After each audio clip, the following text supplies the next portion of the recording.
Today on Sekulow, disorder on the border, delusion, denial, and dysfunction. We'll talk about that with former Secretary of State Mike Pompeo. Live from Washington, D.C., Sekulow Live. Do you have any plans to visit the border? At some point, we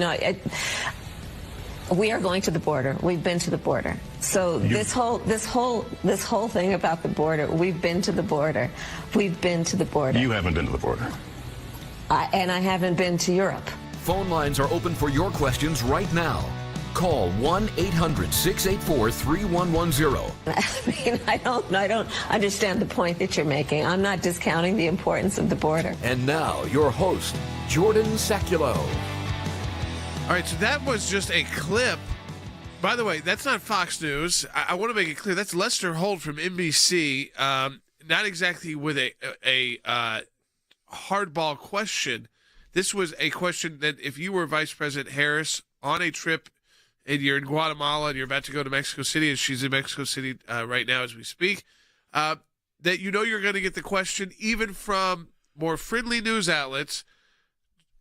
How do you respond to the fact that you haven't gone to the border? Neither has the president. You were in charge of this, and this has now sparked, and I think unfortunately for the Biden administration, it's refocused people's attention on, well, what's going on at the border. I want you to hear these stats real quick, because I think that it's easy to see that, if you're someone, and you do, if you're listening to our broadcast, you follow the news, follow what's happening around the world, but you're not your own journalist. So if you're not on the border, you don't realize, when the news kind of covers it a lot, and then they kind of move on to something else. Yeah. Here's the numbers. So right when Biden comes into office, 78,000 people were apprehended trying to cross the southern border illegally. February, it moves up to 101,000. March jumps up to 173,000. Okay, so huge jumps. April, so just last month, the last month of recorded documents, because we don't have May's numbers yet, 178,000. So just because the news may not be showing you the kids in cages right now, every time you turn on the news, like it does sometimes, the numbers are doubling. I mean, they have doubled in less than 4 months, and they are on the path to tripling. And part of her speech in Guatemala, which we'll play also, was don't come because we're going to start enforcing the laws. But all they have really been doing is rolling back laws. No remain in Mexico policy. Again, basically gutting the ability for ICE to do their job. Take a listen to this quickly, because she's using rhetoric, which, by the way, I will give AOC this credit. She called it out, because this was the kind of rhetoric that if Donald Trump said it, or if Vice President Pence said it, or if someone in the administration said it, they would be, oh, this is horrendous. I can't believe they said this. Here's Vice President Harris. Take a listen to this. This is something that Donald Trump would have said on the campaign trail, did say on the campaign trail, to differentiate themselves from the Biden team. Take a listen. Do not come. Do not come. The United States will continue to enforce our laws and secure our border. What, 78,000 in January, 178,000. So 100,000 additional people apprehended. Those are people who they're able to stop. That's only the people they're able to stop. And by the way, those people aren't necessarily being sent back. No, we're going to get to that in the next segment, because they're not only not being sent back, but they may be being sent to your hometown. Yeah. We're going to talk about that. Cities. By the way, arrested also MS-13 gang members, 2 migrants convicted of child sexual assault, more than $6 million, and this in a couple of days, $6 million worth of marijuana, $2 million worth of cocaine and fentanyl, undercover, a smuggling attempt that led to 63 arrests. They also are constantly rescuing scores of immigrants in the desert who need life-saving attention in order to live. This is what's going on down there. Now, Wes Smith has called it disorder on the border, delusion, denial, and dysfunction. We're going to get into all of this and your questions and comments as well when we come back from the break. We encourage you to stay. If you have any calls, give us a call at 800-684-3110, 1-800-684-3110. Follow us on Facebook, also on Twitter, at Jay Sekulow, at Jordan Sekulow, at ACLJ. Back with more in a moment.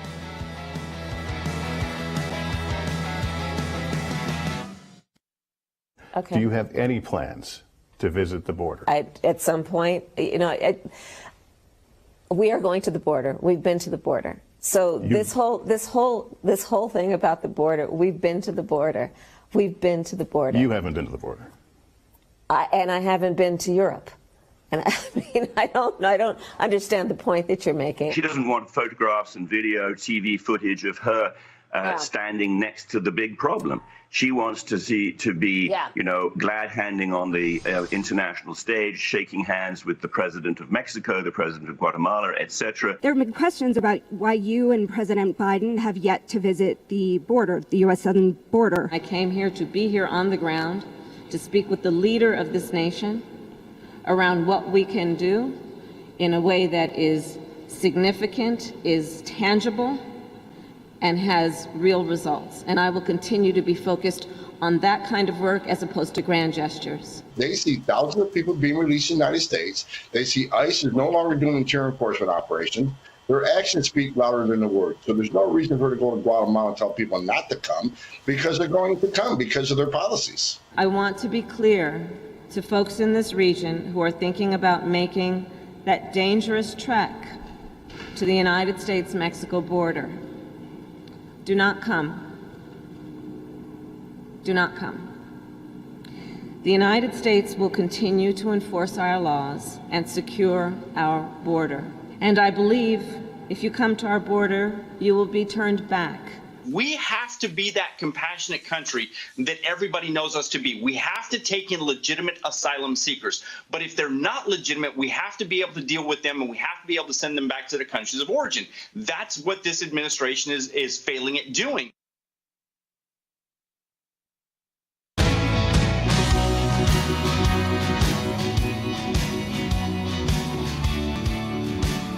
So here you go. I want to take a listen to this. So because some of this is from the speech from Vice President Harris.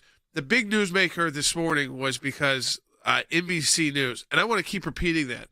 It is NBC News and Lester Holt who released the clip of Vice President Harris stumbling around why she hadn't been to the border yet, which, again, is like the most obvious question that anyone is going to ask, including a friendly news outlet, because he gave it up as a softball. And there was such an easy answer. And there were answers like, I would be a distraction right now because there is a serious situation down there. And, if I go, it's a bunch of security, it's a photo op. It's not like we're not doing anything. We sent our Department of Homeland Security. We're there. But we know why they don't want to go down there. They don't want to go down there because they don't want the imaging, and they don't want to own this. So the best way to do this is what Wes Smith wrote in his piece that's at ACLJ.org. The reason there's disorder on the border is because it's delusion, denial, and dysfunction, Wes. Yeah, the delusion part of it is, they really apparently don't understand the whys of what is going on. There's no situational awareness, how that reversing policies has led to this crisis. And, of course, the denial is they say it's not a crisis. The border is secure, she says. The border is closed. Why is everyone so upset? Her response to Lester Holt was, I don't understand the point you're making. That is extreme denial. And, of course, the dysfunction is mayors and governors are so panicked, they're trying to step in as best they can. The Border Patrol's hands are tied. Jordan mentioned how high the illegal crossings that we confronted last month were, and yet deportations last month were at an all-time low, less than 3,000 people deported last month, and yet she is continuing to say, as is the administration, that if you come, you will be turned back. In fact, reality is they're not being turned back by and large. No, I mean, I think, it's interesting that she's being criticized from the left on saying, how can we say that you can't, AOC, she tweeted out, this is disappointing. This is in relation to the do not come. Legal. Right. U.S. is all this. She's blaming the U.S. for destabilization of Latin American regimes. I mean, this is going back to the other thing about how we're teaching history in our country, trying to rewrite history in our country. The truth is, the numbers speak for themselves. The kids are back in cages. The people are being. It is a humanitarian crisis. Yep. We don't have the funding for the officials who need to be there, and it was of their own doing. They created a humanitarian crisis where people are willing to sell off their children to, as we've talked about, they use them over and over and over again to get across the border. That being said, though, we see images of one or two groups. Think about the fact 178,000 human beings were stopped. If that many people were going through, I bet there's 178,000 plus who made it. Probably. Easily. And walked right across, because you can't. That is like dealing with a full. Those are just called encounters, by the way. It doesn't mean arrests. It means encounters. Now, what's interesting in all of that, Andy, is we've been saying this for months on this, a year on this, more than a year on this broadcast. We call it crisis at the border, but it's a crisis for the country because it affects. We talked about the sex traffickers using the interstate highway system, but now we're finding our own government is taking these now displaced persons and dropping them off. The most recent example is in Chattanooga, Tennessee. That's right, Jay. We have now learned that the government, the central government, our federal government, transported 4 plane loads of unaccompanied alien minors, unaccompanied alien children, unknown to the governor of Tennessee, unknown to the 2 United States senators of Tennessee, and to the congressman from Tennessee for that district, and dropped them off in Chattanooga, Tennessee, and then loaded them on buses and dispersed them to various as yet unidentified cities throughout the southeastern United States.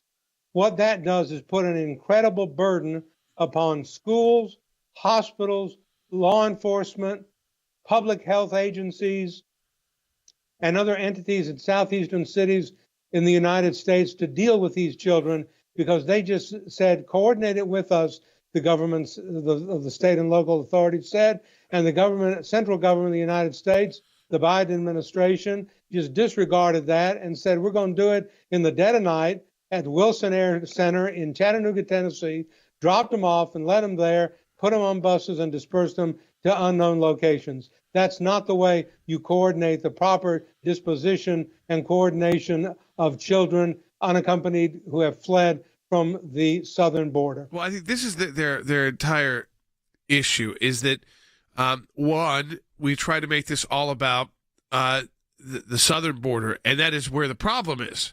That's the root cause. The root cause is not climate change in Guatemala. The root cause is they changed policies that worked and brought on. I mean, this was a self-induced crisis.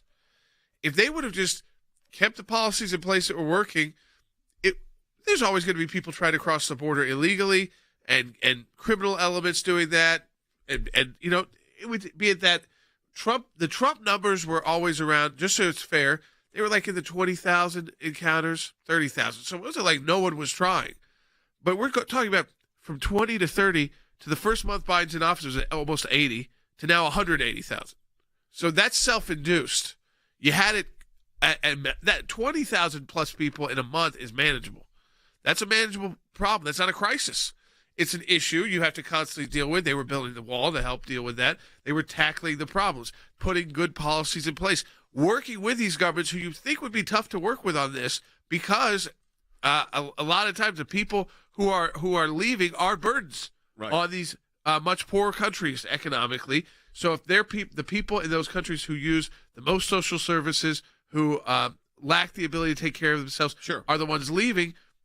Remember, Mexico used to be, under the Obama years, was writing guides about how to do it? Right.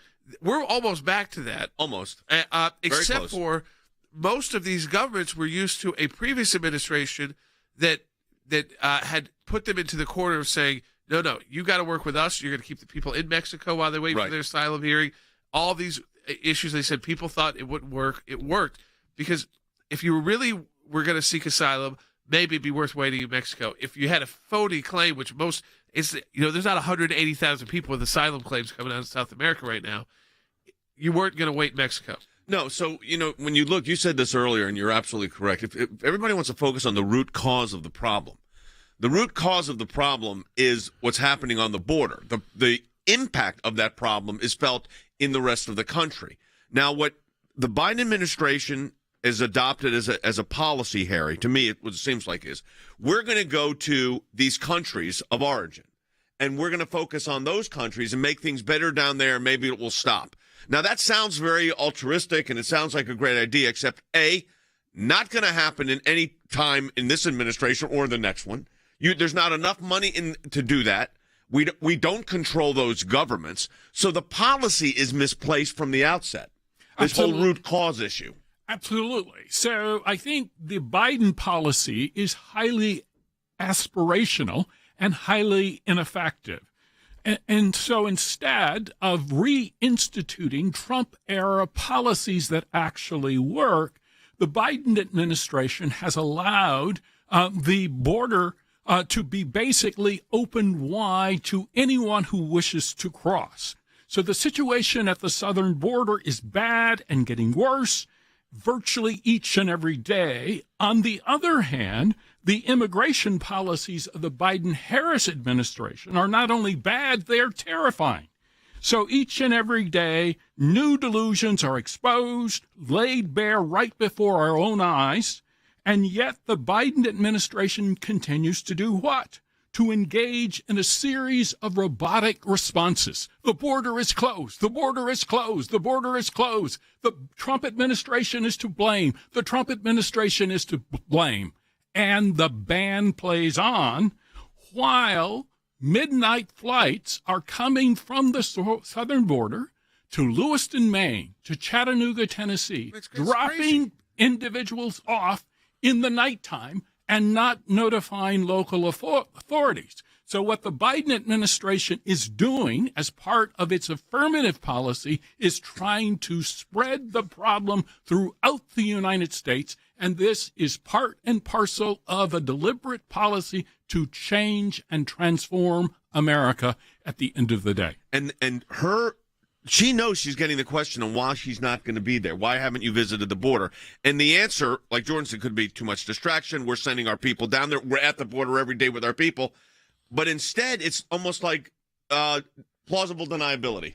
It is, and it appears, and hopefully appearances are wrong, but I don't think they are. It appears that she's being dismissive to Americans who are truly concerned about this crisis, the sex trafficking, the drugs, the national security. And she's almost like she's laughing it off. And I'm sorry, she mentioned that she hasn't been to Europe either. There is no U.S. border crisis in Europe. There is one here. Right. You know, former Secretary of State Mike Pompeo is going to be joining us next to talk about these issues because, you know, now that she's going around meeting with these foreign leaders, issuing these statements to their own people, which the rhetoric is one thing, and then the policies, they don't match up. And then, of course, this responds back to Lester Holt of, I don't even understand your point. That was to Lester Holt about the question. And again, I keep pointing that out because there's no softballer than going to NBC News as a Democrat. We'll be right back.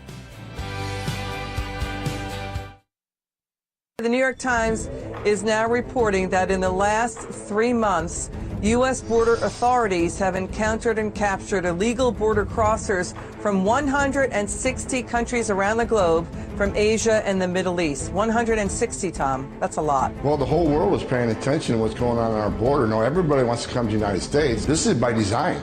There's no mistake. The promises that Biden made, you won't be detained, you won't be deported, and you get free health care, and I'm going to end the Remain in Mexico program. I want to have asylum, and I'm going to get a DACA fix.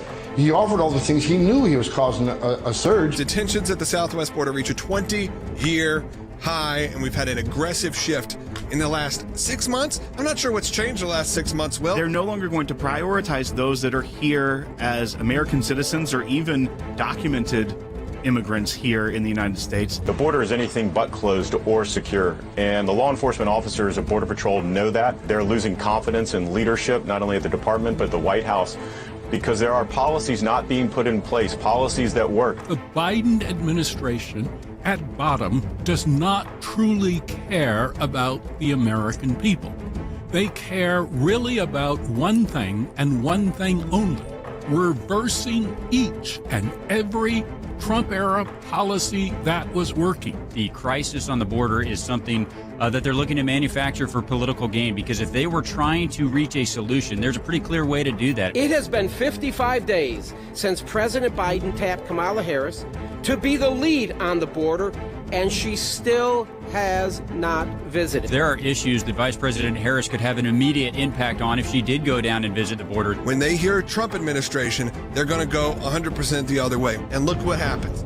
Disaster strikes.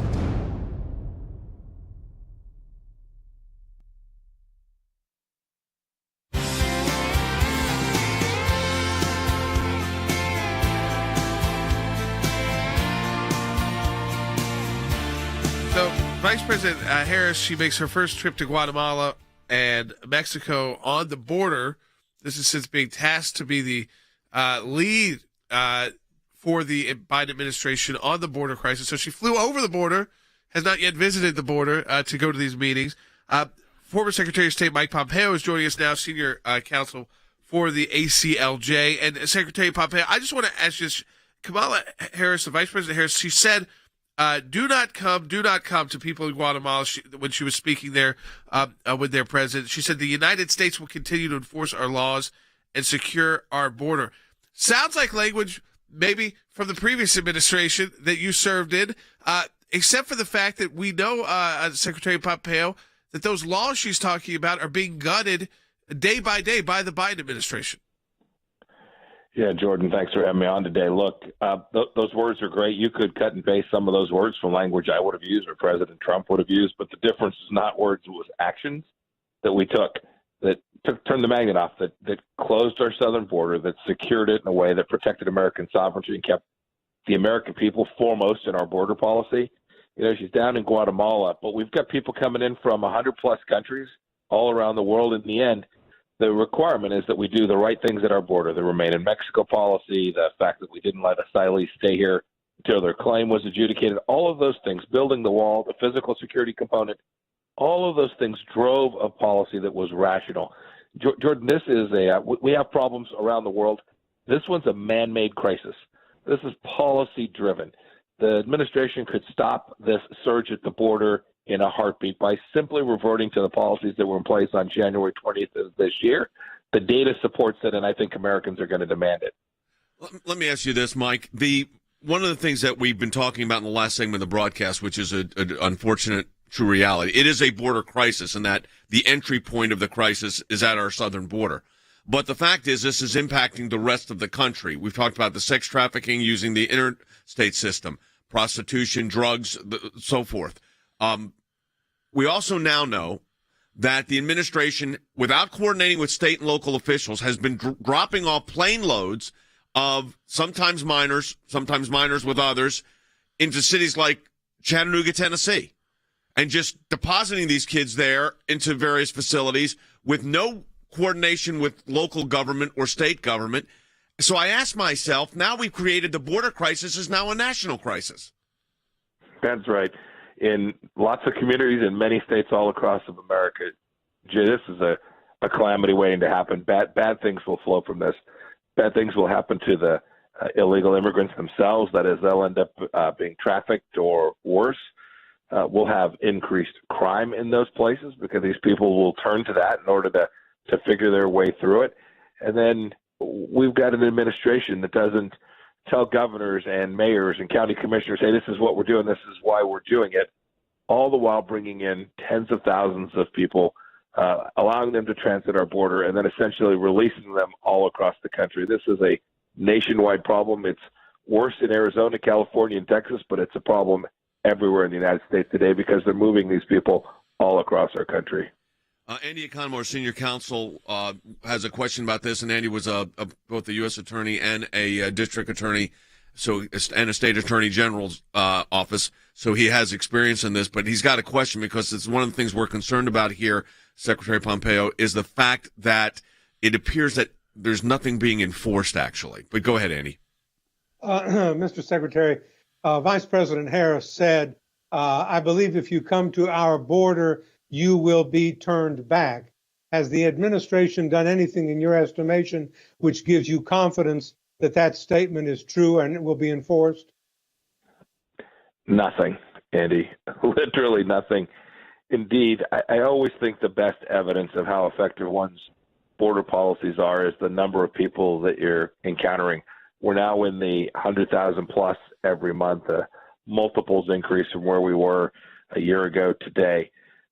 The fact is that these people know that they can come to the southern border. They know they can make their way through. They know that they're not going to be returned to Mexico. They are likely to be pushed out somewhere inside of the United States. For them, that's a good thing. That's a good outcome for them. For American sovereignty and protecting our citizens and American workers all across the country, it's not a good thing. I don't think there's any evidence to support what you just told me that Vice President Harris said. Colonel Smith's got another question for the Secretary, Yeah, as well. Mr. Secretary, part of the answer, it seems, and I know that it's been tried before, is to send billions of taxpayer dollars to the Northern Triangle countries to try, and build some things there, jobs and security and what have you, to help them out. But my concern about that is, in the past, when we have sent billions of dollars to these countries, they're frequently siphoned off by corrupt leaders.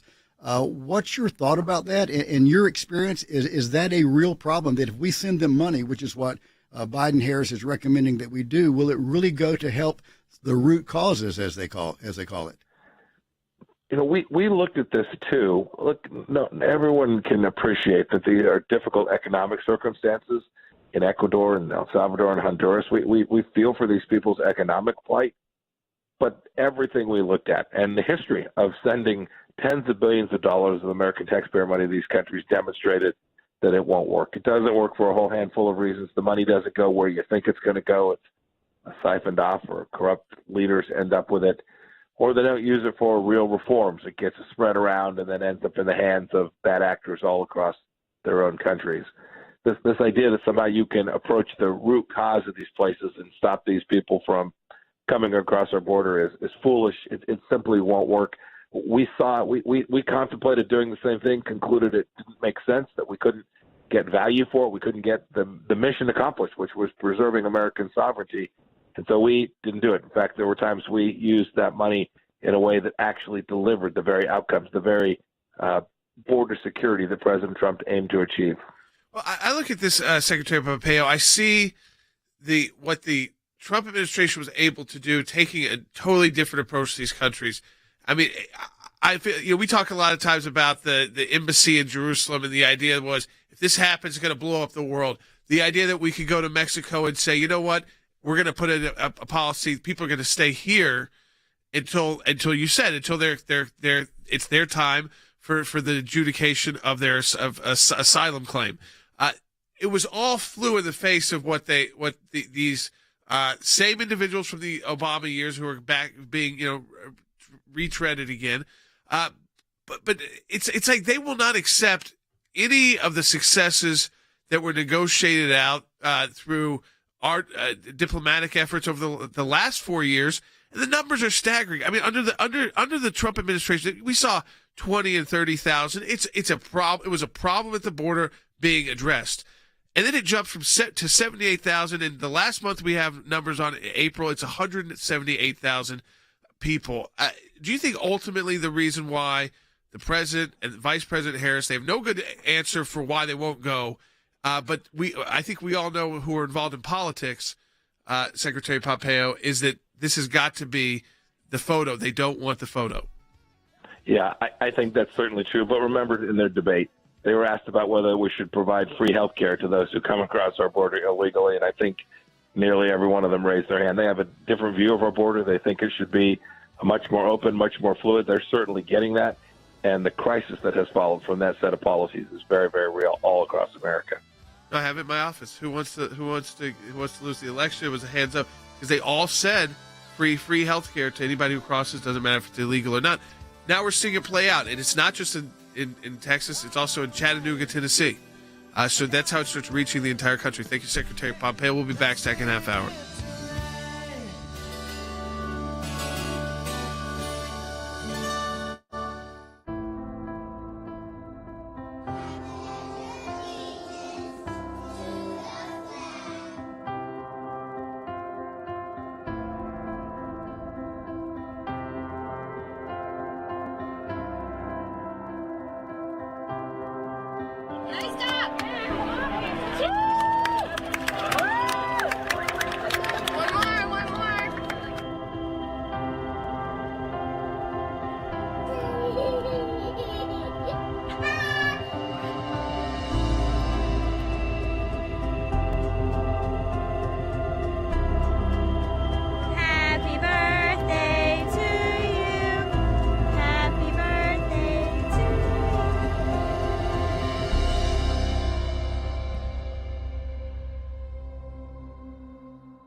Live from Washington, D.C., Sekulow Live. And now, your host, Jordan Sekulow. You know, it's interesting because we talk about root cause issues, and listen, it's from this administration we get a lot of the politics that we're used to. It's climate change. It's we all know what it is. It's simple. It's what Secretary Pompeo just said. It's economics. These are countries that you could keep throwing money at them for any amount of years, billions of dollars. Yep. Most of that's going to go in the hands of the pocket of a few elites that run the country, or bad elements within. I mean, Mexico is dealing with a lot of their just Mexico alone. Take out these smaller Northern Triangle countries. Huge these cartels that are running full-on paramilitary groups, fighting each other, taking out. I mean, if you run for office there, it's like you're signing your own death wish. And that's, it doesn't matter what party you are, what side you're on. If you're law enforcement, if you're a judge, a police officer, trying to do the right thing. But all of this had been negotiated out.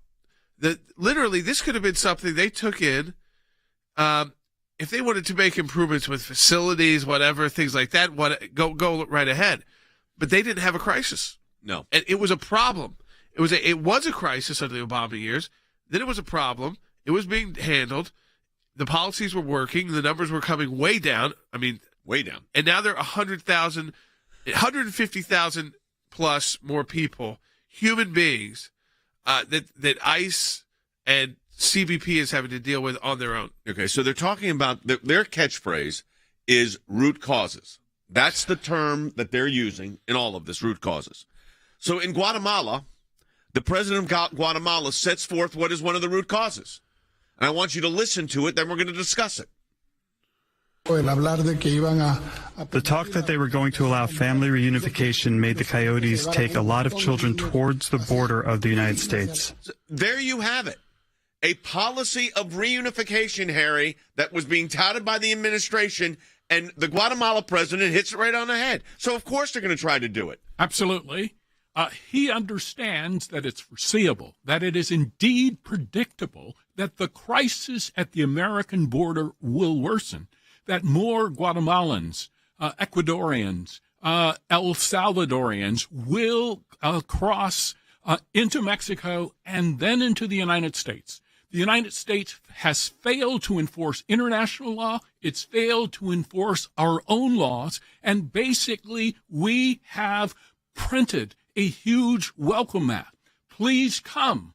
While Joe Biden, Vice President Harris are saying what? Don't come.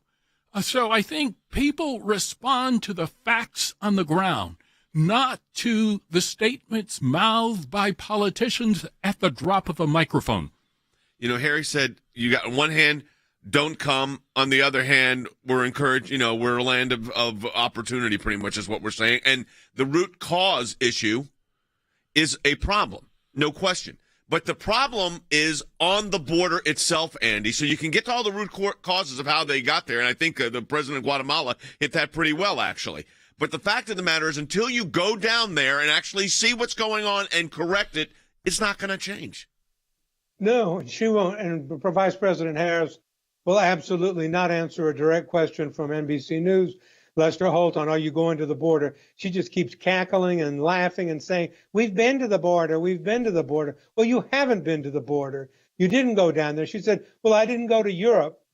And I thought, what a ridiculous remark that is. What does Europe have to do with the southwestern border of the United States?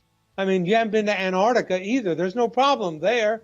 You need to go where the problem exists. You need to go where the difficulties are. You need to go where the clashes are taking place between our Border Patrol and ICE people and these immigrants coming from the from Central America.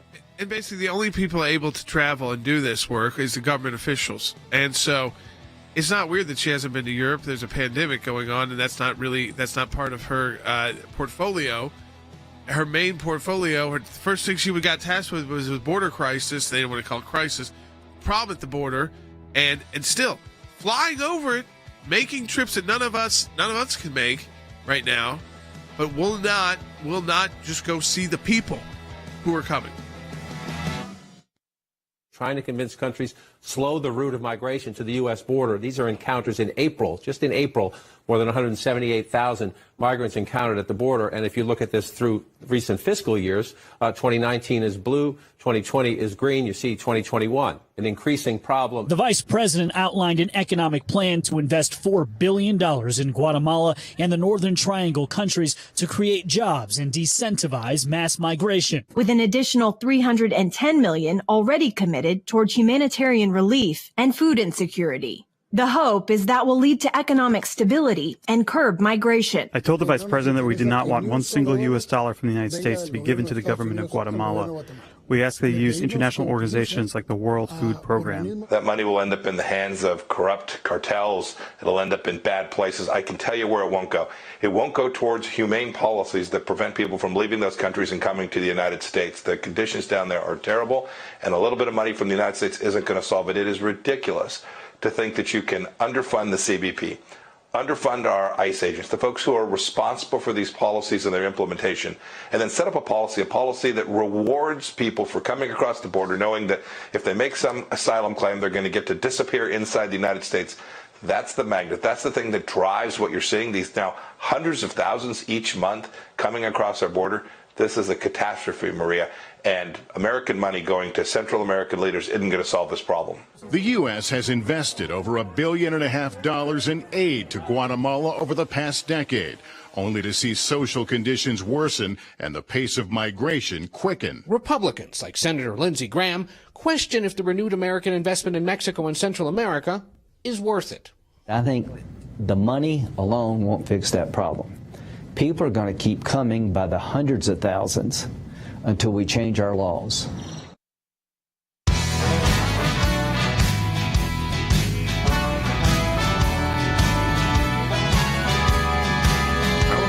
We are taking your phone calls to 1-800-684-3110. That's 1-800-684-3110.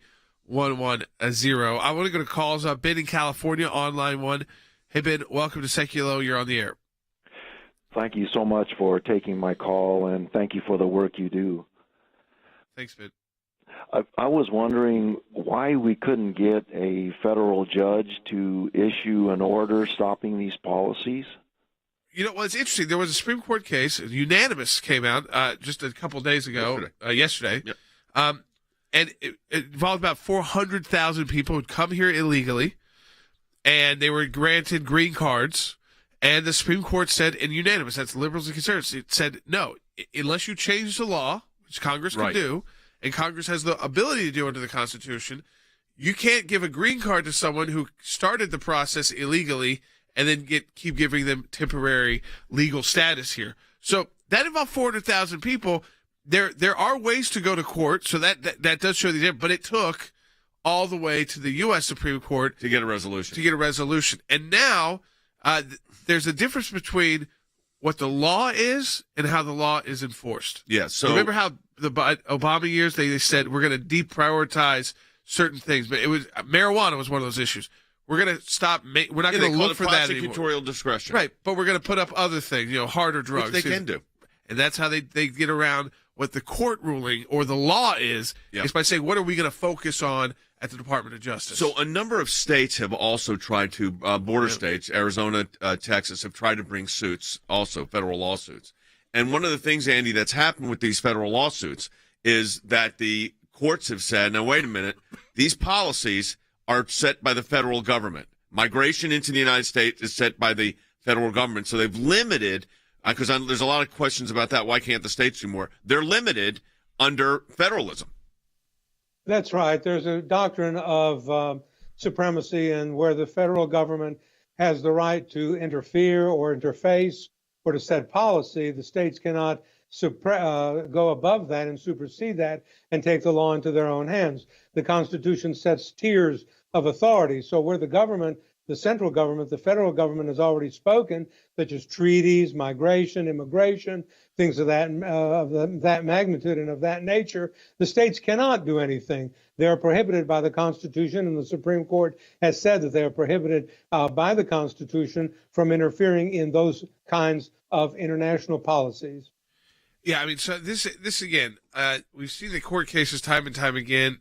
When the states have tried to do anything, they're shut down. Yep. And it's the court saying, listen, Again, the federal government can deputize you. You can't deputize yourself to enforce. That's basically what it came down to. Yeah, and that means, we should explain that, son. That means the federal government could say, we're going to allow the states to do certain acts because we don't have the resources, or we're going to coordinate with state and local officials. But the states cannot do it on their own. No, and I think also what you see is that, Andy talked about how these people are getting, it's not just an issue of southern border, the southwest border, but also small town America, medium-sized cities in America, and what they're working on primarily. Remember, most cities are still run by Democrats.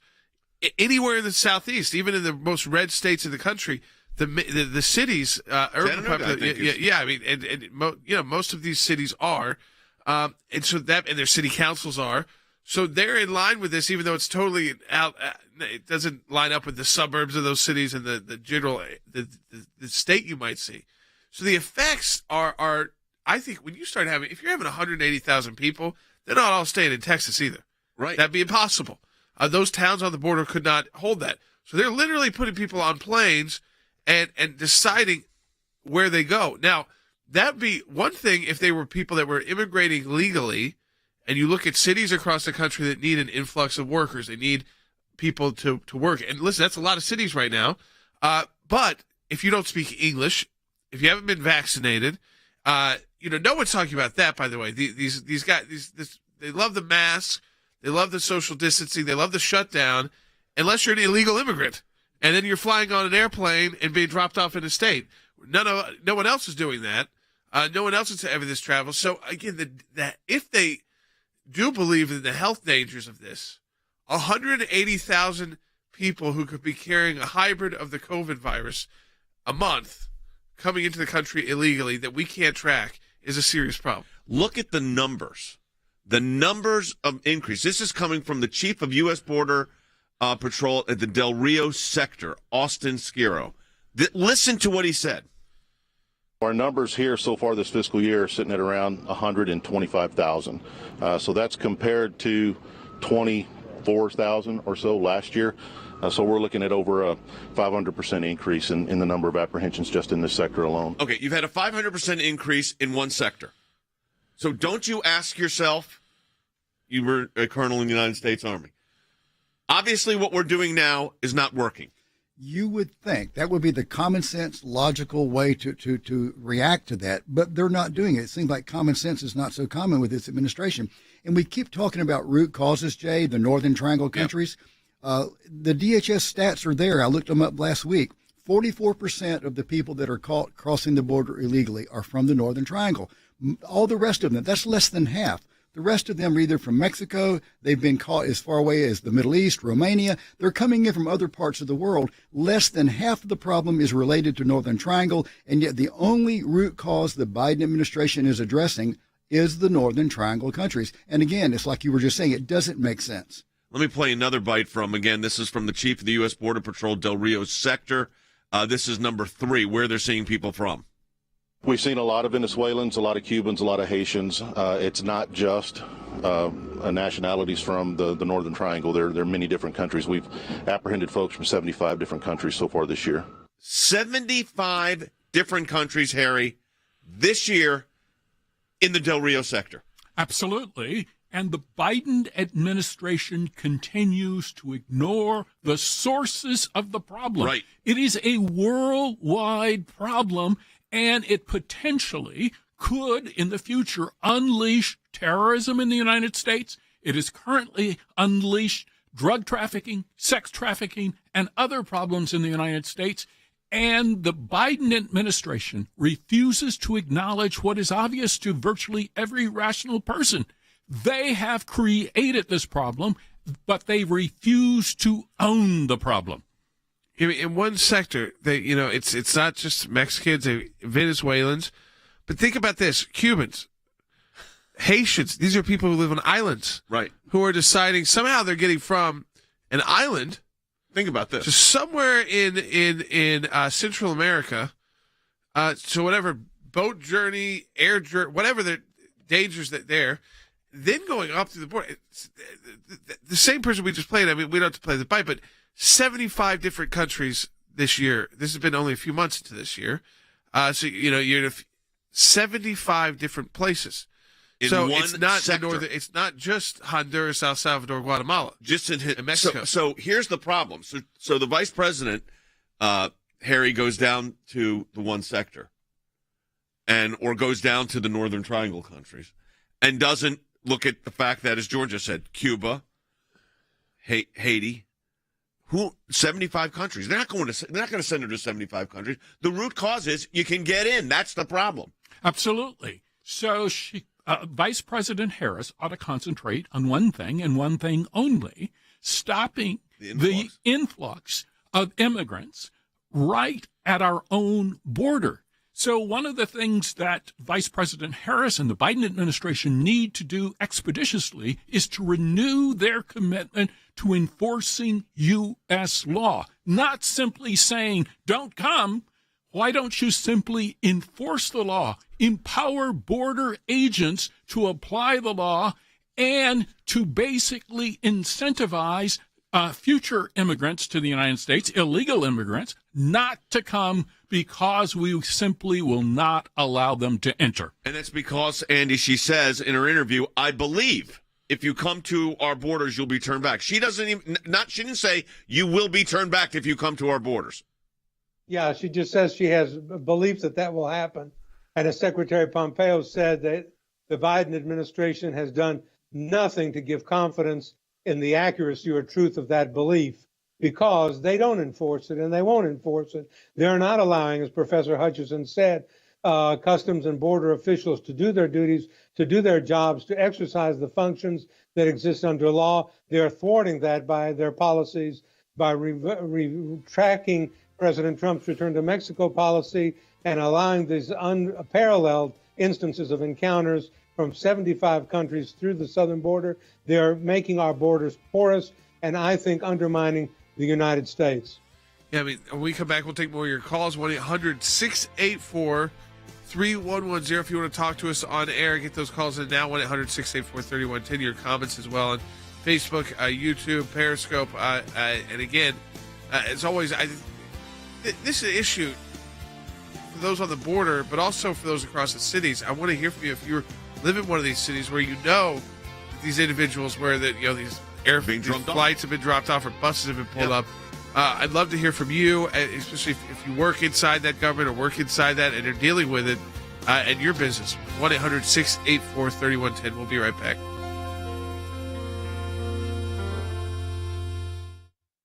Over 15,000 unaccompanied minors now in U.S. custody, 5,000 of them with Border Patrol. Immigration authorities still struggling to find places to hold them. To have 460% spike in illegal apprehensions, over 100,000 people in custody, 13,000 migrant children. This is a historic record. It went from a non-crisis to a crisis because of Joe Biden's words and policies of his administration. Criminal organizations that are trafficking women, children, families, single adults, the drugs, everything that goes together. The traffickers themselves are earning as much as $14 million a day. When you create a system that incentivizes people to come across and they are released, that immediately sends a message to Central America that if you come across, you can stay. The traffickers are smart. Cartels are smart. They know our laws, policies, and this started right after the election. In the last 2 months, we've seen a real surge. You've got now a crisis at the border where children are being, again, displaced. And they're only supposed to be there 72 hours. They're staying for weeks plus. Because there's nowhere for them to go. If you say our borders are open and there's not going to be real enforcement, well, guess what? There's going to be a flood of migrants. It's exactly what we're seeing. Why is there not bipartisan legislation dealing with the trafficking element? This is a continuing criminal enterprise. They have created a humanitarian crisis down here. Do you have any plans to travel to the southern border, sir? Not at the moment. These poor, desperate people are now coming, and they're coming in droves, and it is an enormous humanitarian crisis. It's also a crisis for the United States, a national security crisis for the United States. It's tragic to watch what's going on out there each day. It's going to get worse. The policies that we put in place, and it took us many, many months to get them in place, ought to be reinstated. If we do, there'll be a more humane policy. We'll shut down these unlawful pathways, and we won't create the incentives to risk American sovereignty either.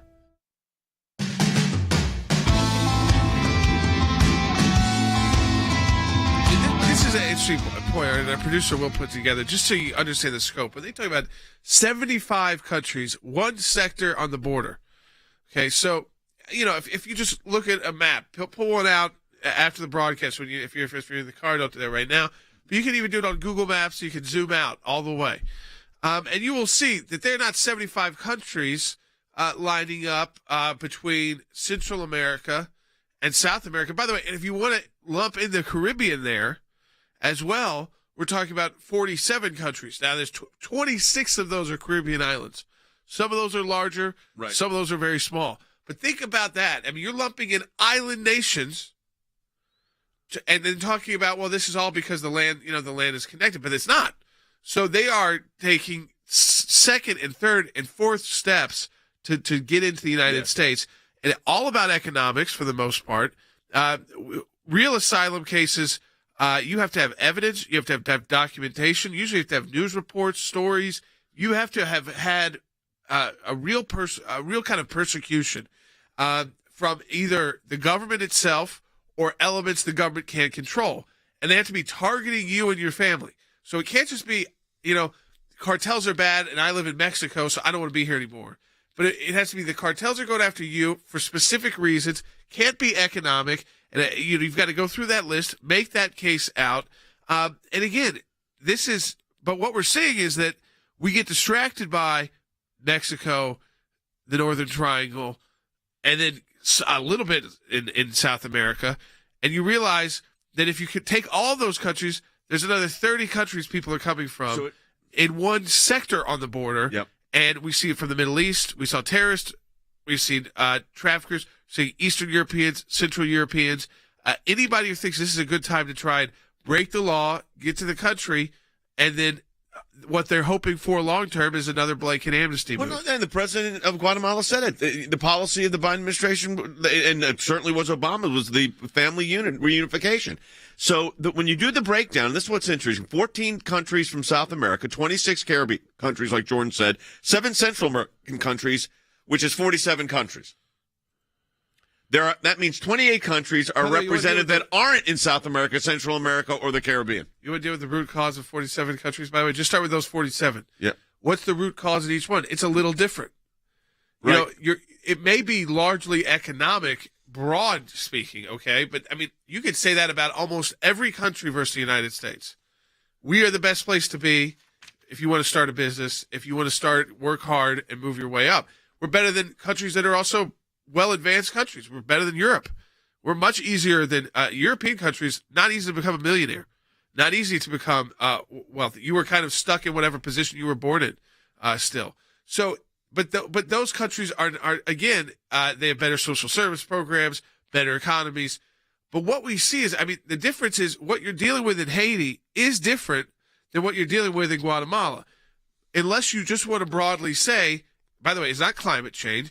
It's just pure dollars and cents. I mean, that has always been the issue, and that is why we have a distinction between people who want to immigrate here, and then we have categories. Yep.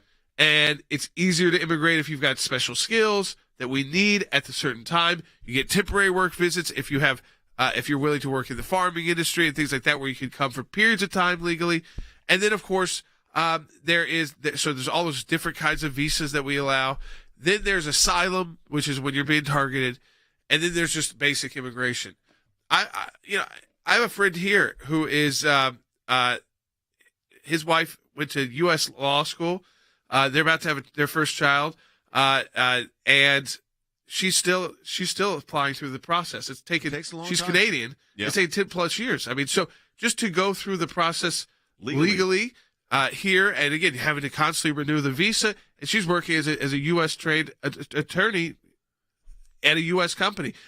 That's people who do things legally. It is upsetting. It is infuriating to people when they see that then, if you just cross over, not only do you get all the government benefits, but it's like government benefits plus if you break the law.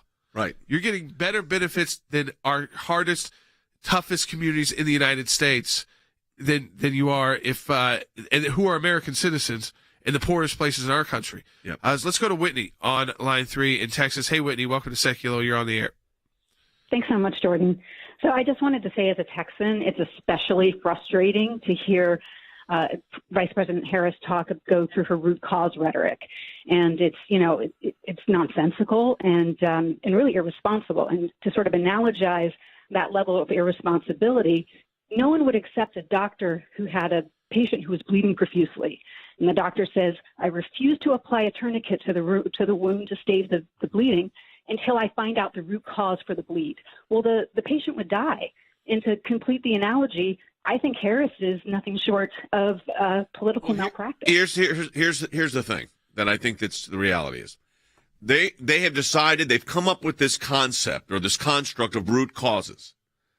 They're going to get to root causes. So she's going to take the high road, the vice president. That's how the administration, and believe me, this is coming from the president too. That's how they're going to handle it. We're going to deal with the root causes.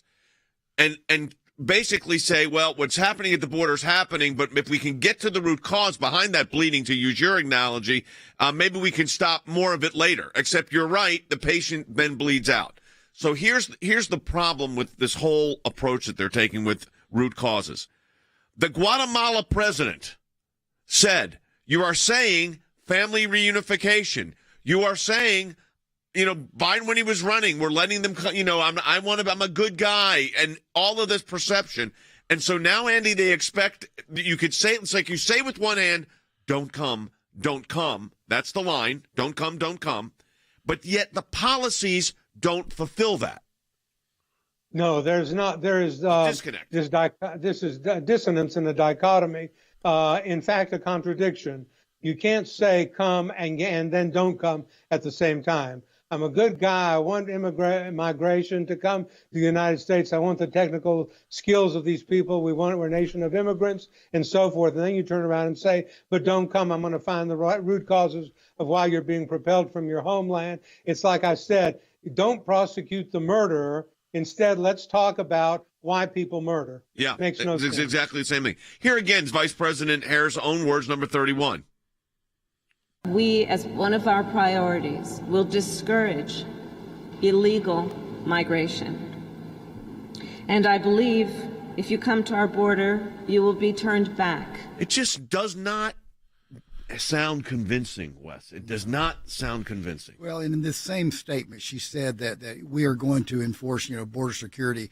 And in another place, she didn't say, I believe you will be turned back. She said, we will continue to turn you away. You can't continue to do something that you're not doing. Right. They are not turning people away. They're not securing the border. So to say we're going to continue to secure it makes no sense. So, Harry, there's a disconnect between, I think the bottom line on this broadcast is there's a disconnect between rhetoric and policy. Absolutely. So after gutting ICE, the Remain in Mexico policy, they stopped building the wall. Now Vice President Harris is struck with her own delusion. She is basically infected by her own delusion that simply by saying, don't come, people will remain in Mexico. That is nonsense. All right, folks. Check out ACLJ.org. Wes has the piece up to disorder on the border, delusion, denial, dysfunction. So a lot of the information we've talked about is there. So you can share it with your friends and family at ACLJ.org. We also always encourage you, if you can support our work financially, you can do that online safely and securely and donate online at ACLJ.org. We will talk to you tomorrow.